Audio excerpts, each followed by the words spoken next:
அடிப்படுது? ஆமாங்க. நான் பாஜகவோட குளோஸா தாங்க இருக்கேன். என்னங்க இப்போ?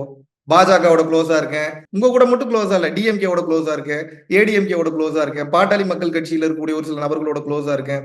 அ இது போக வந்து பார்த்தீங்கன்னா, ஹியூமன் ரைட்ஸ் ஆர்கனைசேஷன் சொல்லிட்டு சுந்தரையான்னு சொல்லிட்டு ஒரு ஒரு அவரு ஒரு அமைப்பு. இந்த மாரி ஏகப்பட்ட அமைப்புகளோட நல்ல நண்பனா இருக்காரு. இதுல என்னங்க தவறு? என்னங்க பிரச்சனை உங்களுக்கு? என்ன ப்ராப்ளம்னு கேட்கிறேன். யார் கூடயும் என்னமோ தொடர்புல இருந்துட்டு போறேன். ஏதாவது சமூகத்துக்கு ஏதாவது பிரச்சனை பண்றேன்னா? உங்க ம். ஆசையே பல நாள் கடைய மூடிட்டேன்ல. என்ன பிரச்சனை இப்ப உங்களுக்கு?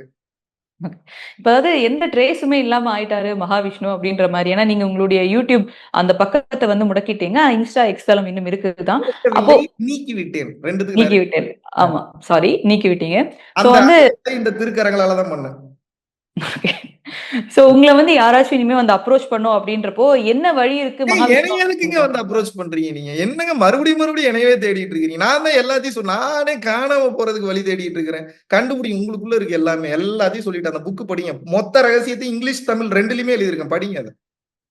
இல்ல இல்ல சார். இப்ப பலரும் வந்து புக் படிக்கிறத விட, ஒருத்தங்க நமக்கு அத சொல்லிக் குடுக்கும்போது வேற விதமாக ரிஃப்ளெக்ட் இல்ல ஆகும். என்னையெல்லாம் யாரும் பார்த்தா எப்படி கேரி ஓவர் தெரியுது பண்ண உங்களுக்கு? இல்ல என்னைய பார்த்தா எப்படி தெரியுதுன்னு கேட்கிறேன். சொல்லிக் குடுக்கும்போது ஏன்டா சொல்லிக் குடுக்குறேன்னு கேட்கிறீங்க. இதெல்லாம் எங்களுக்கு தேவைப்படவே இல்லையேன்றீங்க. சொல்லிக் குடுக்குறத நிறுத்திட்டா ஏங்க எங்களுக்கு சொல்லிக் குடுக்குறத நிறுத்துறேன்றீங்க. இத எப்படி எடுத்துக்கிறது? எனக்கு புரியல சத்தியமா. இல்ல 100ல 100 பேரும் அப்படி இருக்கிறது இல்லையா? 50 பேருக்கு அது வேற மாரி இருக்கும். இன்னொரு 50%க்கு வேற மாரி இருக்கும். தேவைப்படுறவங்களுக்காக அத பண்ணலாம் இல்லையா அப்படி? அதுதான் என்னுடைய உள் சூழ்நிலைய, வெளி சூழ்நிலை முடிவு பண்ணக்கூடாதுன்ற மனநிலைக்கு வந்திருக்கேன். புரியுதா?